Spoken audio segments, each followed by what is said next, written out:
Olá pessoal, bem-vindos ao nosso giro semanal sobre o mercado financeiro. Semana de divulgação de importantes índices de inflação.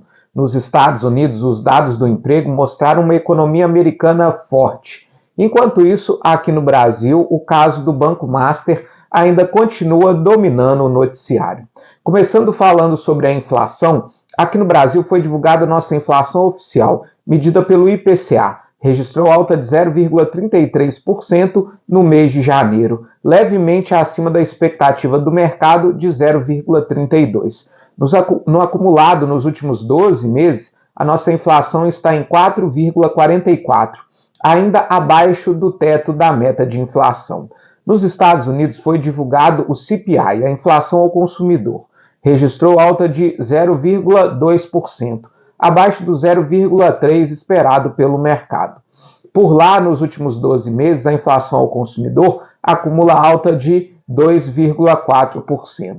A inflação ao consumidor na China também registrou alta de 0,2%. Apesar de ter sido uma aceleração acima da esperada pelo mercado, nos últimos 12 meses a inflação da China registra alta de 0,8%, bem abaixo da meta de inflação chinesa, que é de 2%.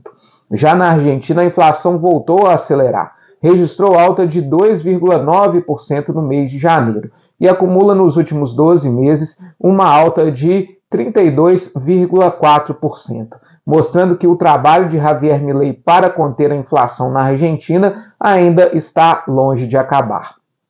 Falando agora da economia dos Estados Unidos, o payroll, que é o número de vagas criadas pelo setor urbano, considerado aí um termômetro da economia americana, registrou a criação de 130 mil vagas no último mês de dezembro. O mercado esperava aí apenas a criação de 67 mil vagas. A taxa de desemprego nos Estados Unidos caiu de 4,6% para 4,3%. O emprego mais forte nos Estados Unidos acabou aí adiando a expectativa do mercado de um corte de juros, que era de março e agora passou para o mês de maio. Essa expectativa de uma demora maior no corte de juros por lá acabou fazendo com que as bolsas por lá caíssem ao longo dessa semana. O S&P 500 registrou queda de 1,17%, a Nasdaq caiu 1,77% e o Dow Jones caiu 1,09%. Apesar aí das falas otimistas do presidente Donald Trump, que espera com que o novo presidente do Banco Central dos Estados Unidos, que assume a partir de maio, possa realizar aí um corte acentuado da taxa de juros. Trump chegou a falar de um crescimento aí de até 15% ao ano, algo completamente impossível dentro da economia norte-americana, mas Trump mostra aí um otimismo em relação ao seu novo presidente do Banco Central. Já na Europa, o Stoxx 600 ficou aí praticamente estável ao longo dessa semana, registrou aí uma leve queda de 0,02%. Nós tivemos a divulgação do PIB da zona do euro do quarto trimestre, que registrou aí alta de 0,3%. No acumulado de 2025, o PIB da zona do euro fecha com um crescimento de 1,5%, um crescimento aí moderado, mostrando aí uma leve recuperação da zona do euro. Aqui no Brasil, nosso mercado viveu mais uma semana de forte otimismo. A forte entrada de capital estrangeiro na nossa Bolsa de Valores levou a nossa Bolsa a renovar a sua máxima histórica. A Bolsa chegou aí a superar no intradiário a marca dos 190 mil pontos. Depois ela acabou arrefecendo, principalmente aí com a realização de lucros, mas mesmo assim fechou a semana com alta de 1,92%. Na casa dos 186 mil pontos. Já o dólar fechou aí praticamente estável, em leve alta de 0,04% aos R$ 5,22. Também reforçou o otimismo do mercado brasileiro as falas do presidente do Banco Central, Gabriel Galípolo. Galípolo mais uma vez reforçou que nós teremos corte de juros na Selic a partir de março, o que renovou as expectativas do mercado de que nós vamos iniciar o ciclo de corte com uma queda de pelo menos 0,5%. Galípolo adotou aí um tom meio moderado, disse que apesar do ciclo de corte, o Banco Central ainda vai manter a Selic num patamar mais alto e que pretende perseguir aí o centro da meta de inflação. Essas falas de Galípolo também ajudaram a nossa renda fixa. O IMA geral encerra em alta de 0,33% essa semana, enquanto os pré-fixados, medidos pelo IRFM, subiram 0,24%. O DI para janeiro de 2027 encerrou praticamente estável, leve queda de 0,04 pontos percentuais, cotado a 13,32%.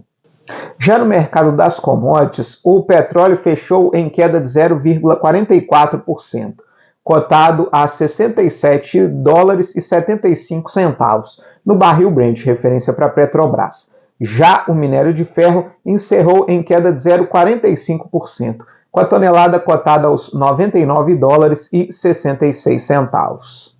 Aqui no Brasil, nós tivemos a notícia de que o Ministério da Fazenda estuda implementar uma tributação sobre as criptomoedas.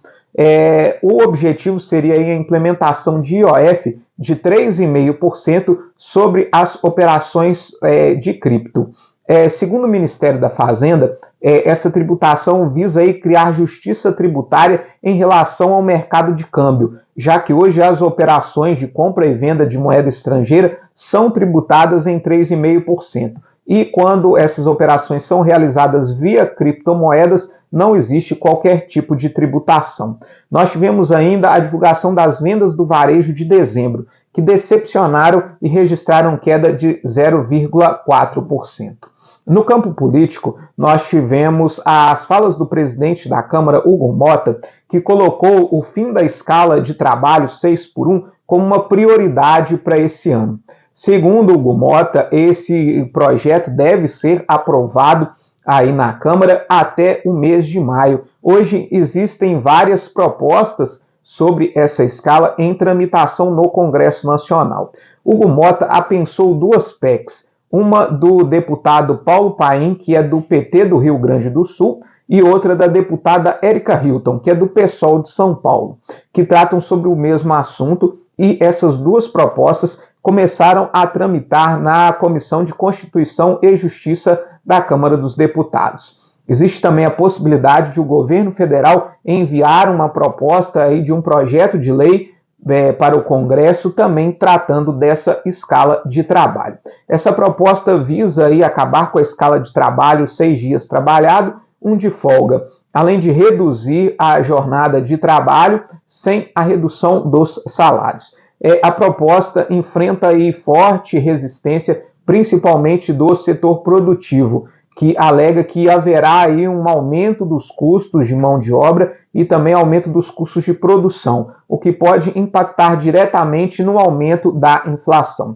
Por outro lado, essa proposta tem um forte apelo popular por dar aí mais tempo de descanso para os trabalhadores submetidos a essa escala de trabalho. Em relação ao caso do Banco Master, ele esteve no centro das discussões do STF ao longo dessa semana. A Polícia Federal entregou um relatório ao presidente do STF, ministro Edson Fachin, pedindo a suspeição do ministro Dias Toffoli. Até então era o relator do caso. Toffoli admitiu que é sócio aí da empresa Mederit, né, que teve aí negociações do Resort Taiaiá, no Paraná, com um fundo ligado ao Banco Master de Daniel Vocaro. Houve uma reunião a portas fechadas com os ministros do STF e logo após essa reunião foi divulgada uma nota conjunta de apoio ao ministro Dias Toffoli, porém Dias Toffoli renunciou à relatoria do caso e que agora, né, após o sorteio, foi redistribuído ao ministro André Mendonça. Logo após isso, diálogos que foram dos ministros ao longo dessa reunião foram divulgados aí na imprensa e isso acabou levantando a possibilidade de que o próprio ministro Dias Toffoli teria gravado a reunião, o que acabou gerando aí um certo mal-estar dentro do STF. Na esteira do Banco Master, o Fundo Garantidor de Crédito aprovou um plano emergencial para a recomposição do seu caixa. O FGC está tendo que pagar aí garantias bilionárias em relação ao caso do Banco Master. e também a liquidação extrajudicial do Ewbank, ligada ao mesmo grupo financeiro. Para tentar recompor o seu caixa, o FGC aprovou a antecipação de receitas dos próximos 5 anos, que serão pagos imediatamente, divididos em 3 parcelas mensais. Além disso, aprovou também a antecipação de mais 12 meses no ano de 2027 e mais 12 meses no ano de 2028. Então, aí na prática, é a antecipação das receitas dos próximos 7 anos. Além disso, também foi aprovado o aumento da contribuição dos agentes financeiros ligados ao FGC, dos seus ativos que são garantidos pelo fundo, um aumento na contribuição de 30% a 60% pelos próximos 5 anos. Hoje, a contribuição é de 0,01% sobre todos os ativos que são garantidos pelo fundo. A exceção é o DPGE, que tem aí uma alíquota diferenciada para cada instituição financeira. Além disso, foi estudado também a possibilidade de se usar parte do depósito compulsório, que é o que os bancos têm que depositar no Banco Central como garantia, para poder também recompor as receitas do Fundo Garantidor de Crédito. Mas isso aí dependeria de uma aprovação do Banco Central, e é aí uma situação um pouco mais complicada. A expectativa é de que após esse plano de recuperação do caixa, seja aprovado também um plano de reestruturação do Fundo Garantidor de Crédito, no sentido de melhorar a sua governança corporativa e também de que o fundo não seja utilizado por instituições financeiras para alavancar a sua arrecadação de receitas e que essas instituições não usem o fundo para adotar aí uma posição de alto risco dentro do mercado, que foi o caso do Banco Master.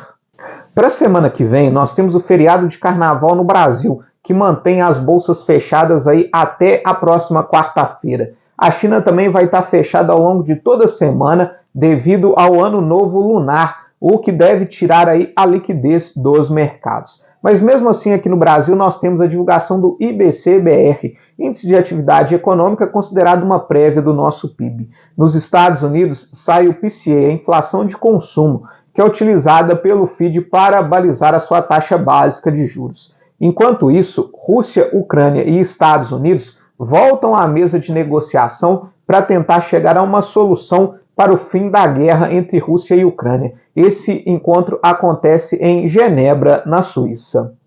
Muito obrigado e até a próxima semana.